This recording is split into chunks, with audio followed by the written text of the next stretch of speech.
Hello everyone, welcome back to the shop. Today we start part 4 of our 4-part series on making Mokume. Hope you enjoy.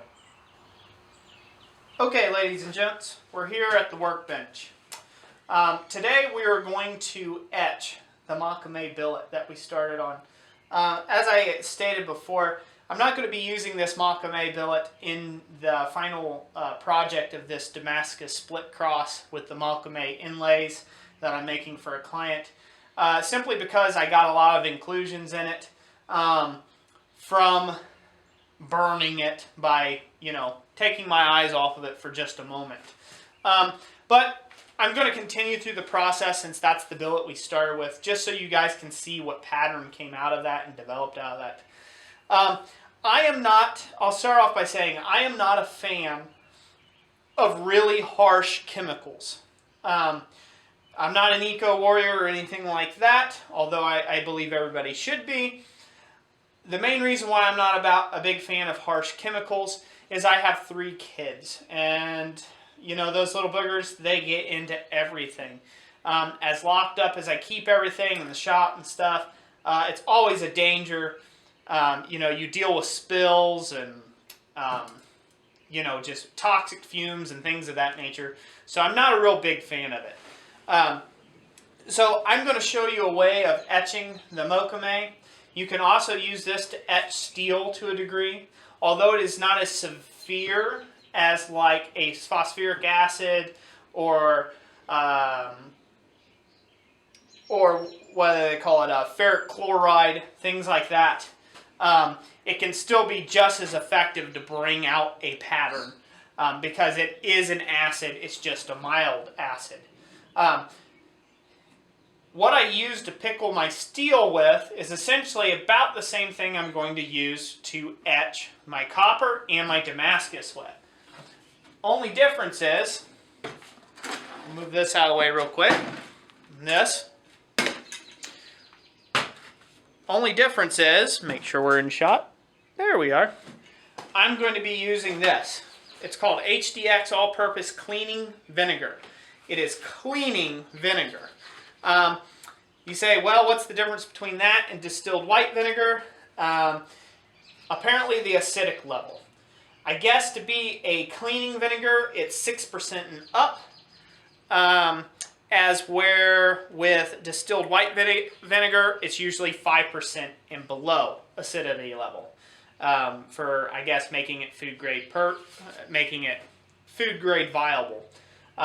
I'm not real up on vinegar and what all they use. I just know this stuff works. So I'm sure there's plenty of Google searches that you can do on that. All the stuff I'm using today, I'll put links in the description for.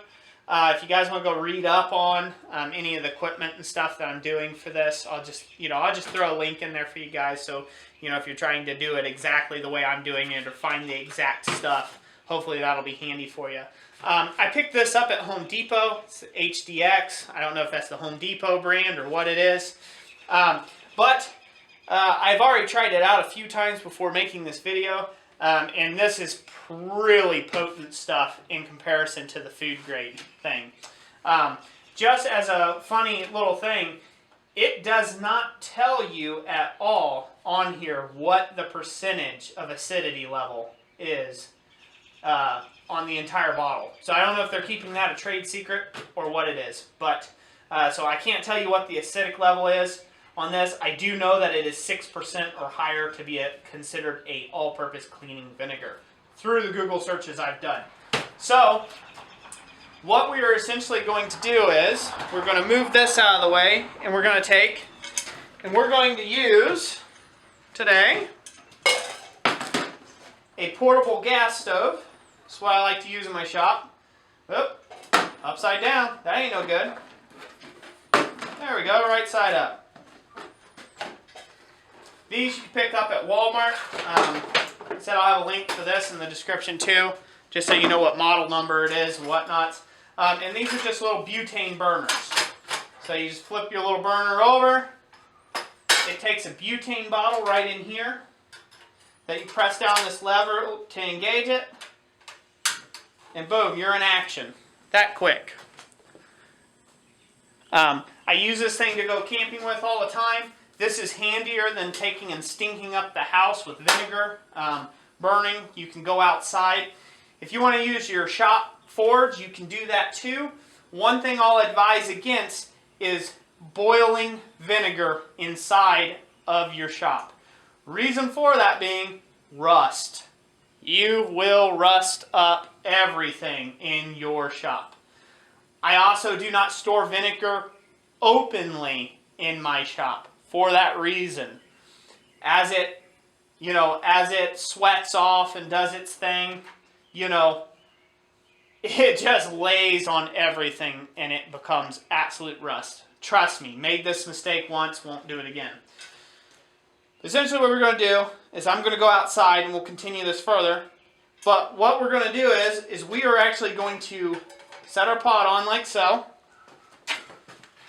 We are going to fill it with the all-purpose vinegar. Get it nice and hot. And we're going to bring that thing up to a boil.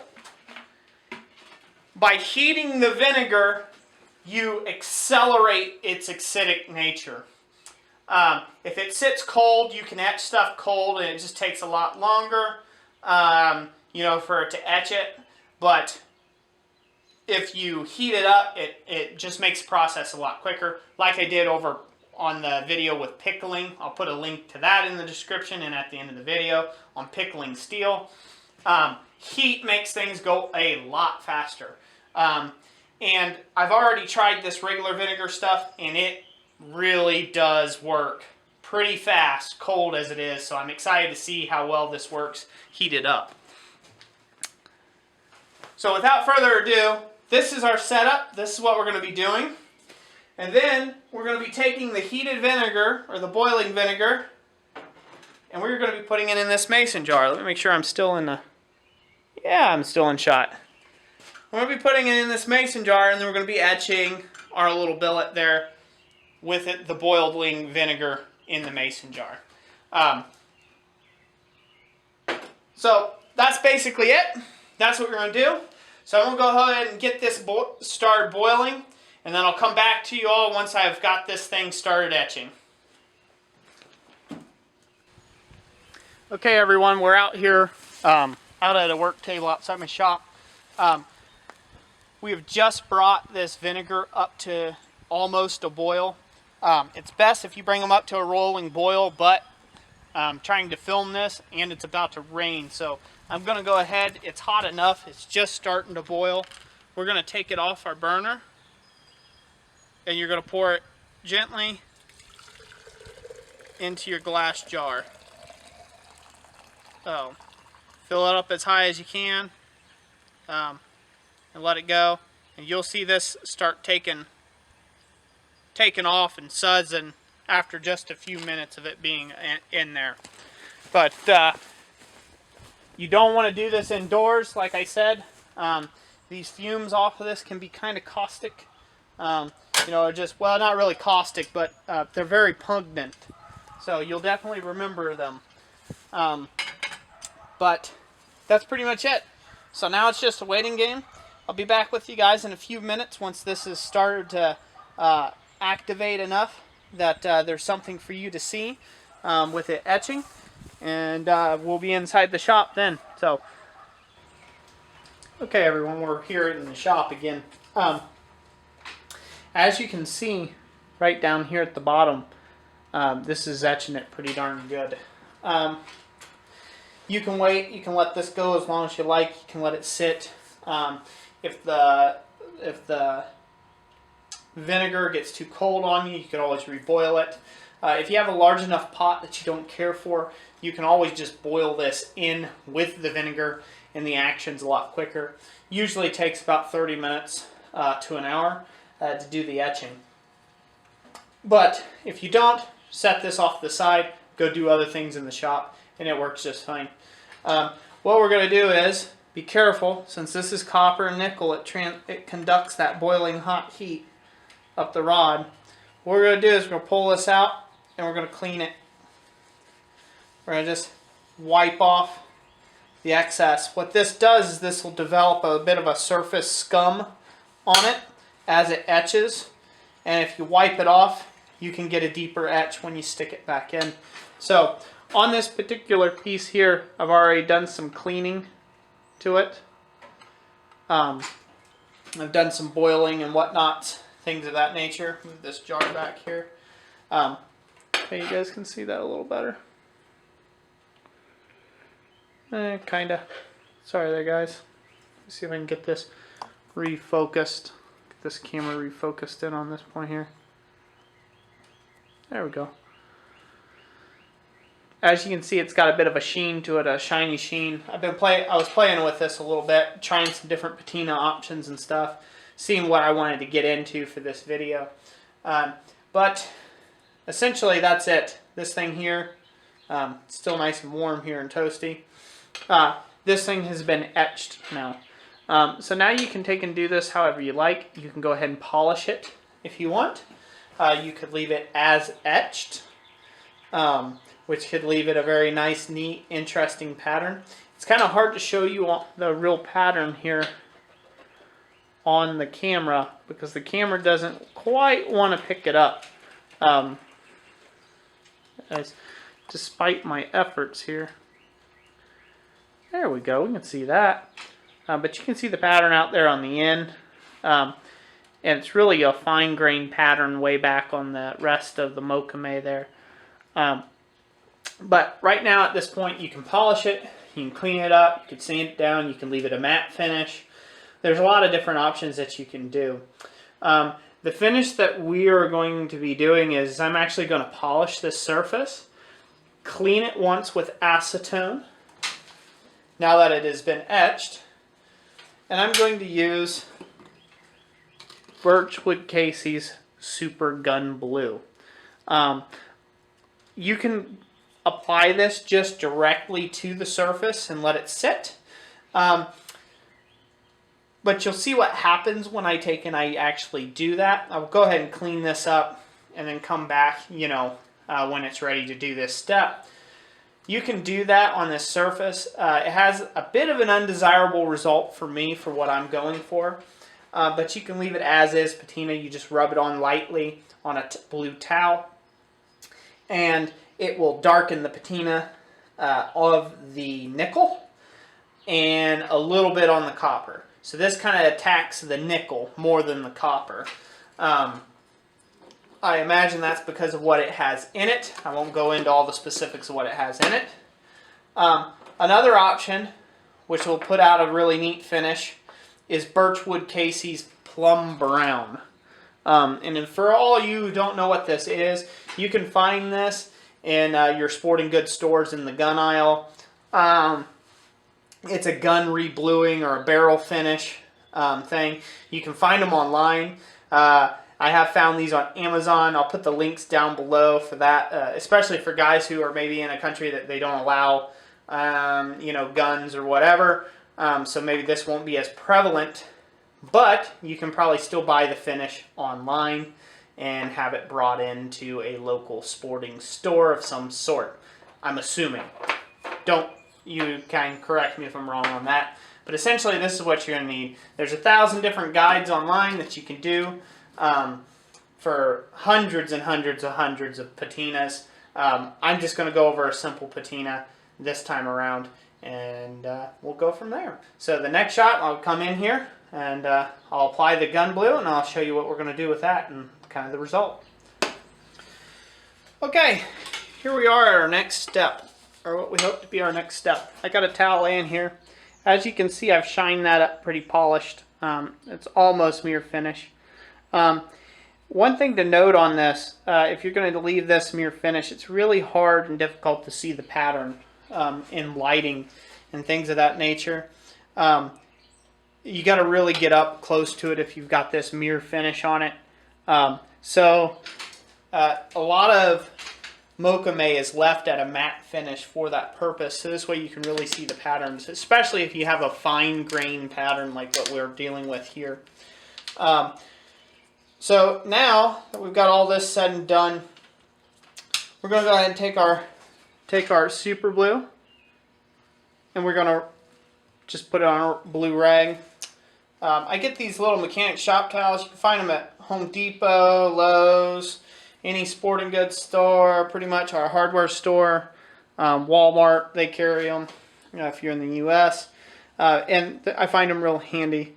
But essentially all we're going to do is wipe this surface.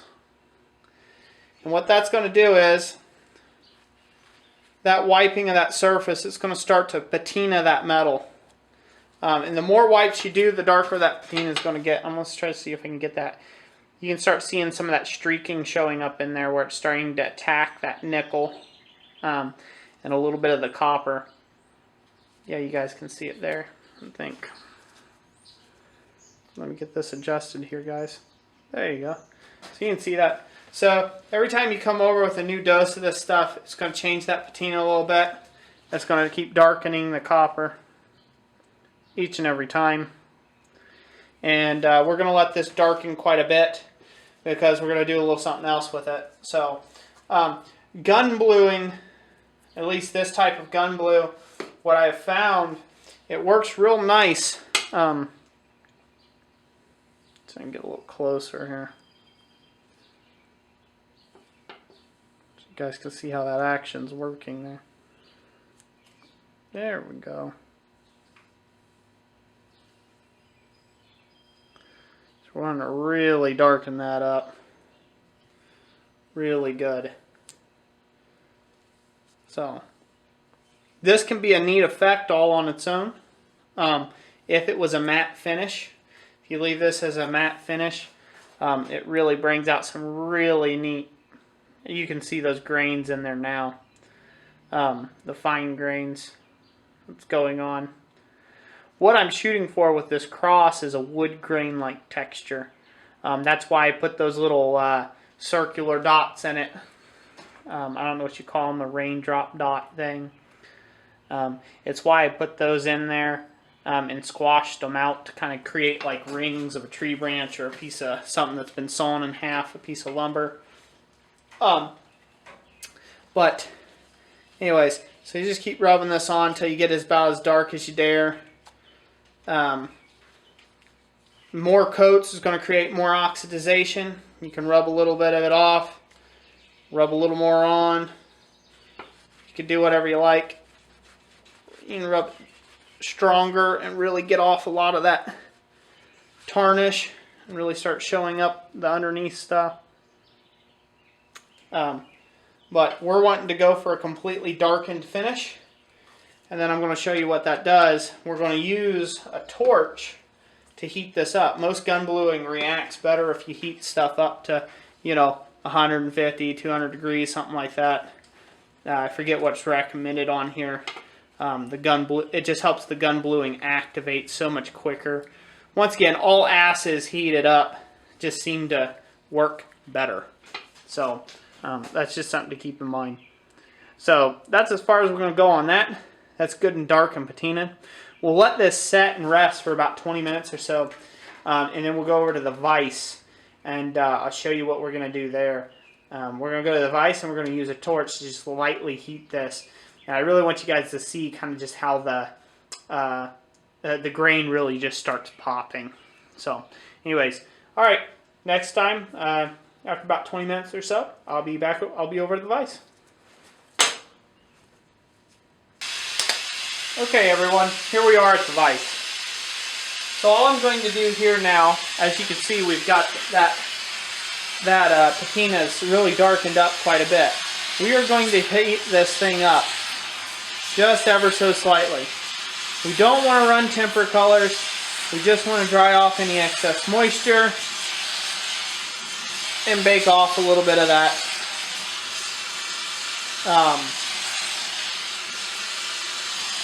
That little bit of that gun bluing. So that's all we want to do. We just want to give this a little heat. And what you're going to see is it slowly but surely is going to change. It's going to start giving us what we're looking for. So hopefully we do it without it changing colors on us. I'm starting to get a little more of the colors on the one end than what I'm wanting, but I kind of got a little bit of color there.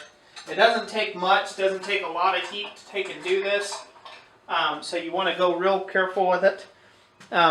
But you can really see how that grain's really popped now. It's really brought that forward. So that's kind of what I'm going for in this project. There is a ton of different types of patinas and options and things you can do. This just happens to be one of them. This one here is just what I'm working for this particular job. It's going to contrast nicely with the damascus that I'm going to be doing. So I wanted kind of a reserved patina, but I want it to really look kind of like a wood grain, and I really wanted this to have a lot of like rich pop to it. I'm not done with this. When I do my regular one, there'll be a little bit more work I'll do to it, but I just wanted to show you guys this real simple way of doing this. The last note before I go, you will want to make sure that you neutralize all these surfaces in baking soda water. Let them sit for an hour or two before you take and apply any sort of finishes or anything like that to actually coat and protect the metal from further oxidization. But anyways, that's it. Thank you everyone for sticking around for part 4 of this 4-part series on making Mokume. I greatly appreciate all my loyal subscribers. Hopefully you guys enjoyed this little bit. I'll try to take and put some slides up of this, and I'll try to go along some of this process when I get this cross made. I might just do a whole video on just this together with the cross, and that way you guys can see the final product. Anyways, thanks for watching. If you have any interest, there should be 4 videos up right now as I speak that are related to doing this Mokume and this split cross. Thank you guys. God bless you all. Have a great day, and we'll catch you on the next one.